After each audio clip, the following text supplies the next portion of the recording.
Bom dia a todos. Hoje é quinta-feira, dia 28 de março. O Grupo de Conjuntura está reunido novamente para um podcast. O tema de hoje é o andamento das contas públicas. Tá? Na sexta-feira passada, dia 22 de março, foi publicado o relatório bimestral de receitas e despesas. Uma semana antes, dia 15 de março, teve outro documento também do Tesouro, o relatório de projeções fiscais, tá? Nesse caso, o relatório de projeções fiscais analisa as contas já de meio e longo prazo, tá? Então, temos várias perguntas aí, não? Se levantam várias questões para discutir. Por exemplo, como avaliar os resultados atingidos em relação às despesas e às receitas? Existem dentro da divulgação das projeções algumas rúbricas duvidosas? A visão que o Ministério da Fazenda ou o Tesouro tem é um pouco otimista em relação às contas públicas? Tá? Bom, e nos detalhes, que vamos ter alguma evidência de se existem ou não inconsistência em relação aos andamento das contas públicas. Para discutir essas perguntas, para analisar o que a gente pode esperar, tá? Hoje temos a professora Margarida Gutierrez, a especialista de políticas públicas e contas fiscais no Grupo de Conjuntura. Margarida, essas são as questões, esses são alguns pontos. Como que você está analisando, percebendo essa divulgação de dados que teve recentemente? Bom dia a todos. Em primeiro lugar, eu queria colocar qual é a função, né, do relatório bimestral de avaliação. A cada 2 meses, o Tesouro Nacional, o Ministério da Fazenda, junto com o Planejamento, eles têm que fornecer, publicar um relatório para... Qual é o objetivo desse relatório? É reestimar receitas para o ano e reestimar despesas para o ano, porque isso tudo já foi contido no orçamento, na lei orçamentária, que foi elaborada no início do ano e foi sancionada pelo presidente Lula. Ocorre que o orçamento é sempre um conjunto de previsões de receitas e despesas. Então, ao longo do ano, a função desses relatórios, a cada 2 meses, é reestimar receitas e despesas e, em função dessas reestimativas, adequar gastos, né, para que as metas de fiscais inseridas especificamente no novo arcabouço fiscal sejam cumpridas no final do ano, né? Então, nós temos, como nós já vimos falando, duas metas a serem cumpridas, né, no novo arcabouço fiscal. As metas para o resultado primário, que é a diferença entre receitas e gastos, desconsiderando de ambos os lados o que é financeiro, e um teto para os gastos primários do governo central.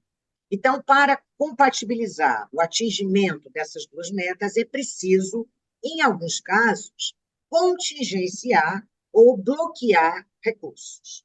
Bom, o que esse primeiro relatório nos divulgou? Primeiro, uma diferença entre contingenciamento e bloqueio.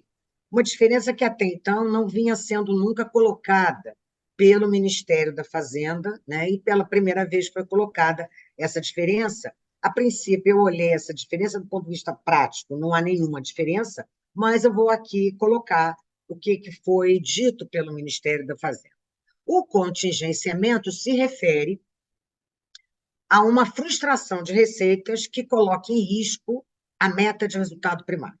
Lembrando, a meta de resultado primário para este ano ainda é 0% do PIB, ou seja, um resultado primário zerado, tendo uma banda de 0,25 ponto percentual para cima ou para baixo do PIB. Ou seja, no caso, o teto é um déficit primário em termos valores nominais, de 28 bilhões de reais. Então, essa é a meta para o ano. E o bloqueio se refere a uma situação em que o teto do gasto, que é o segundo requisito aí do arcabouço, ele não está, ele está sendo ameaçado de não ser cumprido. Então, quando o orçamento, né, e o relatório de avaliação apontam para um gasto primário sujeito ao teto acima do limite, então é necessário um bloqueio. No caso do nosso primeiro relatório, né, houve um bloqueio de 2,9 bilhões de reais para as despesas discricionárias, que são aquelas que podem ser cortadas. Isso foi realizado por conta de uma previsão de crescimento das despesas obrigatórias, em particular despesas com INSS, que não estavam contempladas no orçamento, na lei orçamentária. E essa diferença entre o teto do gasto primário, permitido pelo novo arcabouço fiscal, e o gasto primário projetado, sujeito, né, ao teto, chegou-se à conclusão que o gasto primário, quer dizer, as despesas primárias sujeitas ao teto estavam superando em 2,9 bilhões de reais as despesas primárias como meta, né, teto. Então, houve um bloqueio de 2,9 bilhões de reais. Bom, houve também uma reestimativa do resultado primário para 2024, quer dizer, a meta central desse resultado, como eu coloquei, é zero, mas tem uma banda aí que permite que ele seja até de um déficit de 28 bilhões de reais.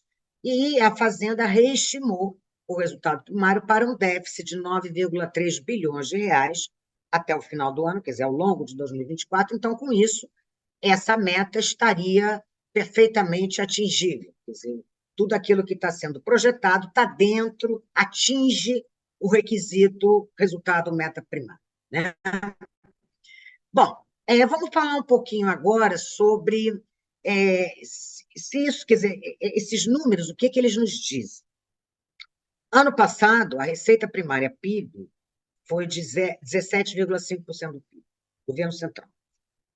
Para este ano, estão projetadas um aumento de receita primária em relação ao PIB, de forma que, no ano, a receita primária PIB seja de 18,8% do PIB. Então, é um aumento bastante expressivo das receitas, né, para sustentar, vamos dizer assim, o aumento de gastos que também está contemplado no orçamento e no relatório.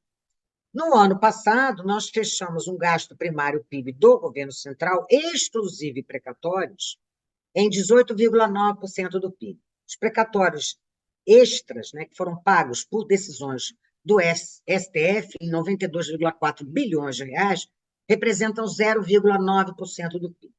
Então, excluindo esse gasto extra, a despesa primária em 2023 ela será praticamente a mesma que em 2024, de acordo também com o relatório. Então, eu acho que a gente poderia agora colocar aqui como assim análise disso tudo, né? Em função daquilo que o Lixa nos colocou. Nós acreditamos que as receitas estão superestimadas e os gastos estão subestimados, né? Por exemplo, as receitas a mais para cumprir tanto a meta de resultado primário como, né, o teto do gasto, quer dizer, na verdade, a meta de resultado primário, havia, no início do ano, uma necessidade de aumentar essas receitas em 168,5 bilhões de reais. Uma série de medidas legislativas foram tomadas ao longo do ano e que elas foram convertidas em lei, inclusive. As principais medidas, eu vou citar aqui, sustentam esse aumento de receita, são as medidas relativas ao CARF, e aí nós temos duas questões.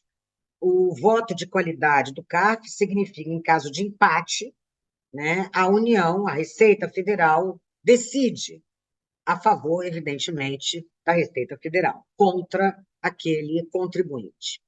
E, além disso, quer dizer, na esteira desse voto de qualidade, também está sendo oferecido, isso já é lei, às empresas que perderam no voto de qualidade uma negociação de dívida, para que elas não vão, isso é um regime de incentivos para que elas não vão ao Poder Judiciário, que o CARF é a última instância administrativa onde um contencioso tributário será decidido.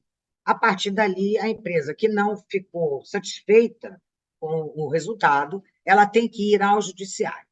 Então, incluindo essas duas possibilidades, vamos dizer assim, que são lei, o Tesouro Nacional, a Fazenda e o Planejamento, né, eles estão estimando um aumento de receita por conta do CARF de 92 bilhões de reais. Ou seja, a maior parte dos 168,5 bilhões de reais a mais de receitas requerida para que a meta de resultado primário seja atingida está no CARF.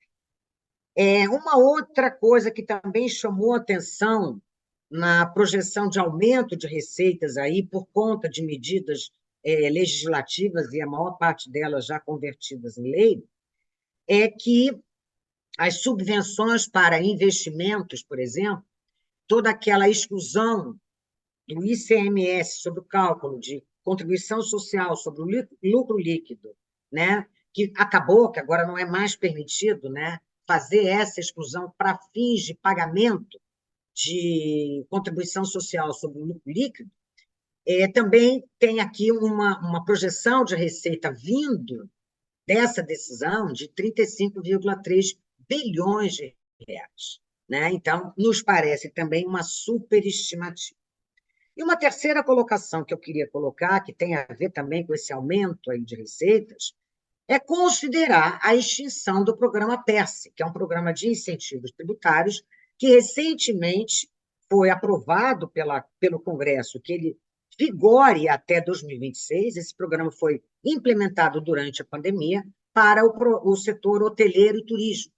Então, uma série de benefícios fiscais foram implementadas para este setor, e esses benefícios, segundo a última decisão do Congresso, né, que é lei, vão ser estendidos até 2026. No final do ano passado, houve uma medida provisória do Ministério da Fazenda retirando esses benefícios. Isso gerou muita confusão no Congresso, e então houve um acordo entre o Ministério da Fazenda e o Congresso de que a Fazenda, então, revogaria essa medida provisória e mandaria um projeto de lei para o Congresso apreciar.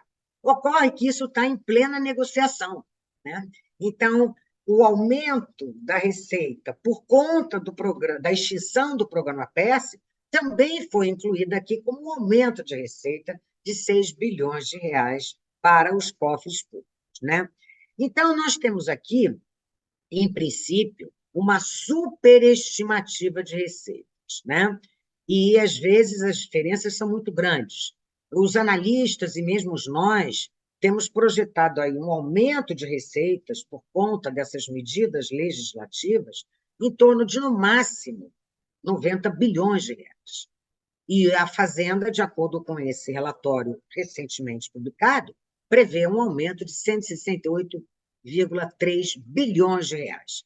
Então, é uma diferença enorme entre aquilo que a Fazenda está projetando por conta de aumento de receitas e aquilo que os analistas, inclusive nós, estamos projetando. Então, isso aí é um problema, porque, de fato, algumas dessas receitas ainda estão muito longe de serem materializadas, inclusive essa do PERSE, né? Que eu acho que talvez seja mais grave. Por outro lado, as despesas também estão subestimadas. E aqui chama muito atenção uma despesa em particular, que são os gastos com o INSS. Nós, ao longo do ano passado, né, no grupo de conjuntura, temos nos dedicado muito a projetar gastos para este ano, principalmente no contexto de valorização real do salário mínimo e de programas de transferência de renda aumentados. Então, como é que isso impactaria o orçamento de 2024, onde nós temos aí o primeiro ano de vigência do novo arcabouço fiscal, onde a meta de resultado primário é zerada e existe um teto para o gasto primário, que tem a ver, esse teto, ele está calculado em função das receitas, né, que tenham ocorrido nos últimos 12 meses até junho do ano passado. Esse ano tem algumas possibilidades a mais que no final eu vou falar, mas o fato é que existe um gasto primário teto. Então, a gente está muito preocupado com a projeção que está sendo colocada aqui no primeiro relatório em relação à evolução das despesas previdenciárias. Chamando a atenção que elas pesam 43% na despesa primária total. Então, tudo que aconteça com elas é muito importante para explicar o aumento do gasto primário. Elas têm uma participação enorme, de 43%. A despesa projetada, o aumento de despesa projetada para a INSS, em termos nominais, é de apenas 1,7%. Ou seja, o relatório está nos dizendo que o gasto com o INSS em 2024 será apenas 1,7% superior em termos nominais ao que ocorreu em 2023.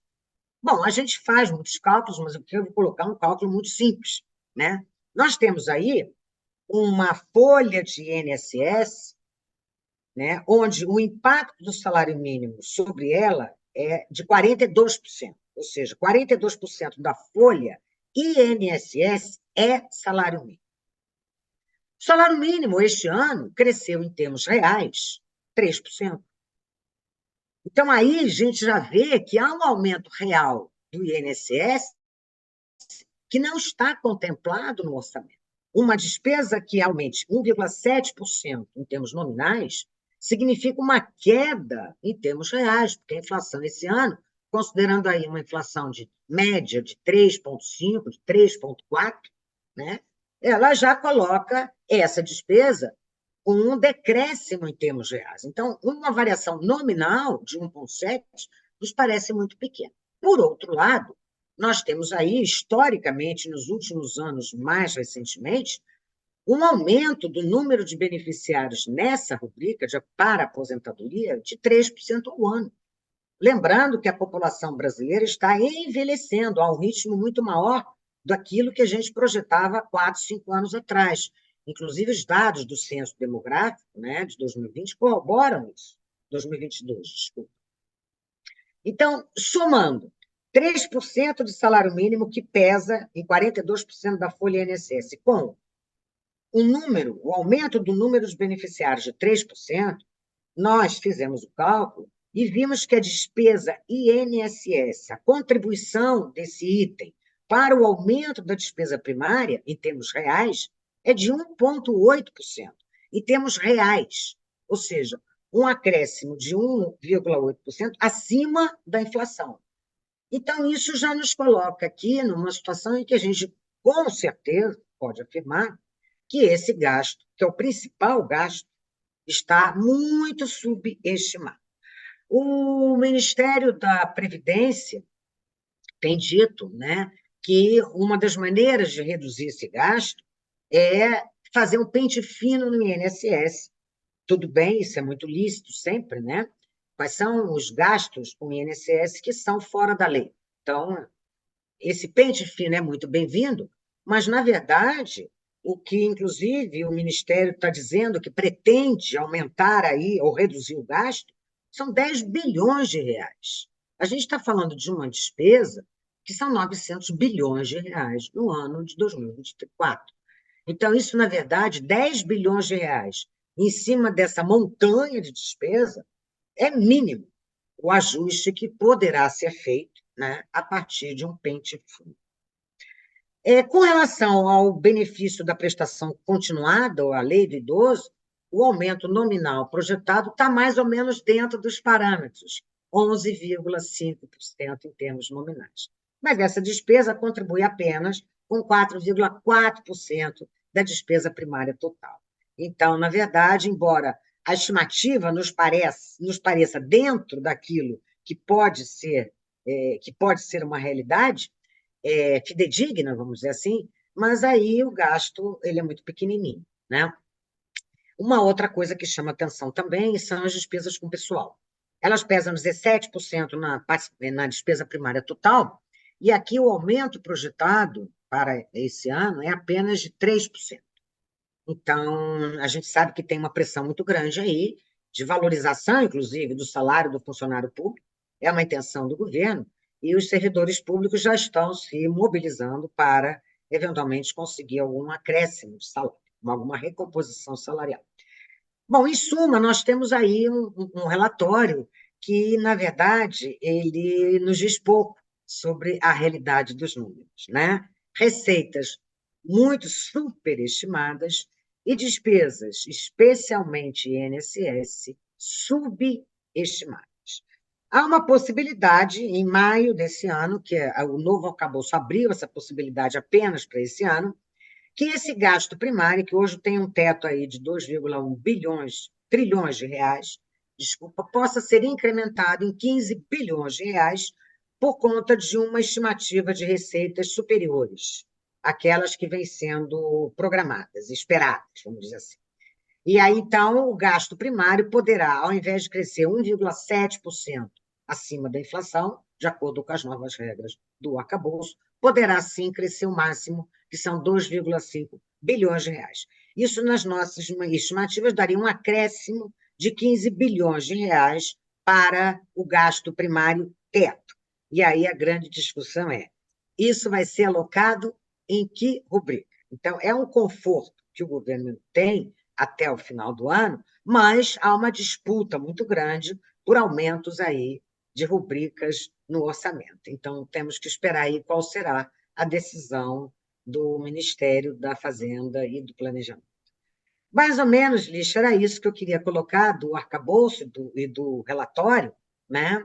E vamos aguardar e vamos continuar acompanhando aí os dados, né? A gente sabe que está tendo, sim, um aumento de arrecadação, mas, de qualquer maneira, essa arrecadação aumentada, projetada, nos parece muito alta. Margarida, obviamente o mercado está analisando, não, os detalhes, não, as inconsistências que você está nos apresentando. Mas como que você analisa esses efeitos nas condições financeiras, especialmente, digamos, como que você acha que estão reagindo os juros mais longos, não? Por exemplo, taxas de juros de 10 anos, seja nominais ou seja taxas de juros reais, como que você vê, está aumentando algum spread de risco, tá? E, em especial, outro ponto que também se pergunta, o que está acontecendo com o CDS, não? Por exemplo, a gente olha muito o CDS de 5 anos e vê ele reduzindo. Então, minha pergunta seria, como que você analisa os efeitos das contas fiscais, esse anúncio e essa discussão que está tendo sobre os prêmios de risco que a gente vê nos juros longos e nesses indicadores de risco como o CDS? Lixa, hoje a gente está vivendo aí uma situação que tem muitas facetas, muitas dimensões a se analisar. Um contexto internacional muito benigno, quer dizer, um soft landing é quase que certeza, as economias mais avançadas estão desacelerando de uma forma muito suave, frente à enorme subida de juros. A inflação mundial está cedendo, né? Então, a gente tem aí um contexto internacional de muito menor aversão global a risco. Isso beneficia os países emergentes, inclusive o Brasil. Agora, o Brasil, especificamente, além desse contexto internacional favorável a todos os emergentes, o Brasil tem algumas coisas que são muito particulares e são muito positivas, né? Então, nós temos aí, primeira coisa, que para o investidor internacional é fundamental, nós temos uma robustez de contas em dólar que afasta qualquer risco de não pagamento de dívidas em moeda internacional. Então, nós temos um saldo de balança comercial no passado que gerou 100 bilhões de dólares. É recorde. Nós temos um nível de reservas internacionais de 350 bilhões de dólares, que dá muito conforto ao Banco Central a fazer, eventualmente, qualquer intervenção no mercado de câmbio que se faça necessária, né? E nós temos, do ponto de vista de políticas macroeconômicas, alguns fatores também positivos. Então, por exemplo, em junho desse ano, do ano passado, desculpa, o Conselho Monetário Nacional reiterou, quer dizer, ele disse, ratificou a meta de inflação para os próximos anos em 3%. Havia muita discussão, né? Vai ter mudança? Não houve mudança. Então, isso é um ponto extremamente positivo. Segundo, nós aprovamos uma reforma tributária que, embora tenha milhares ainda de questões a serem regulamentadas, e aí mora o perigo, nós sabemos, mas ela foi aprovada. É a primeira reforma tributária sob a égide da nova Constituição. Segundo, terceiro, aprovamos um arcabouço fiscal, né? Um conjunto de regras. Qual era o receio? É que não houvessem regras fiscais, que a política fiscal fosse completamente discricionária. Nós conseguimos aprovar. Em certo sentido, o arcabouço ele contempla aspectos mais positivos que aquela regra tão simples do teto dos gastos, lá na égide do governo Temer. Quarta questão: o Brasil em termos de transição energética, que é a grande discussão hoje, na Terra, no planeta Terra, está muito bem colocado. O Brasil pode ser um líder nesse processo de transição energética. A considerar, a matriz energética brasileira tem um potencial de energia limpa enorme, que dificilmente um país chega perto do Brasil. Então, nós temos aí algumas. E o Brasil cresceu muito ano passado, muito além daquilo que a gente imaginava. A gente sabe que o crescimento teve algumas questões, né, que impulsionaram esse crescimento. Os estímulos fiscais, o setor agropecuário, o investimento caiu. Então, tem uma composição aí de PIB que é muito questionada pelos analistas, mas crescemos. Então, do ponto de vista internacional, nós temos muitos fatores que fazem que o Brasil seja um país hoje visto como um país de qualidade para investidores aplicarem recursos, né? Agora, a questão do fiscal, esses desequilíbrios todos que a gente vem apontando, essas possibilidades, são questões que vão aparecer de fato no médio e longo prazo, né? Então, esse ano a gente está discutindo se o déficit primário será de 28 bilhões de reais ou algo próximo disso, ou mais próximo de zero. Mas a gente está discutindo 0,5 ponto percentual do PIB, que não é nada, né? Então, esse ano, as cartas já estão marcadas. Se o teto do gasto vai poder subir 0,3%, esse ponto percentual do PIB, ou não, é um detalhe, né? A dívida pública já está subindo. Eu acho que as grandes questões fiscais, elas vão, de fato, marcar a sua presença de 2025 e 2026, quando escolhas terão que ser feitas, ou a gente vai mudar as regras do novo arcabouço fiscal. E isso sim é uma temeridade, né? Então, essas questões, esses riscos mais ligados ao desequilíbrio fiscal, eu acho que eles vão ficar mais presentes na economia, mais precificados a partir do ano que vem. Claro, eu estou falando aqui de que não está tendo nenhuma explosão dos indicadores financeiros, mas se a gente olhar uma NTN-B, os juros que ela está pagando para 2050, por exemplo, está em 6% real, uma taxa de juros real de 6%. Então, a gente tem aí uma leve subida, sim, já apontando um risco fiscal. Mas a gente está falando ainda de um movimento que é muito suave. Os juros mais longos, o pré-DI de 10 anos, 5 anos, eles estão subindo levemente, muito levemente. A gente gostaria que eles estivessem caindo. Tantas coisas boas acontecendo. Então, eu acho que, de certo sentido, o risco fiscal já está embutido hoje, mas ainda num valor pequeno, porque o risco fiscal não é para este ano, é para o ano que vem em diante. Então, eu diria que está precificado. Ok, Margarida, a gente vai continuar acompanhando, não, tanto as contas fiscais quanto esses indicadores financeiros, mas acho que você nos deu um panorama bastante claro, tanto da análise das contas fiscais, quanto de essa tua visão mais ampla sobre, não, as perspectivas para este ano e especialmente as preocupações que a gente tem para 2025, 2026 e assim vai, não, com esses temas. Ponto que você já tinha destacado desde a tua análise do ano passado. Bom, a gente vai ficando por aqui. A gente agradece a todos vocês terem acompanhado a gente e a gente se encontra na semana que vem. Tá? Um abraço a todos, passem bem.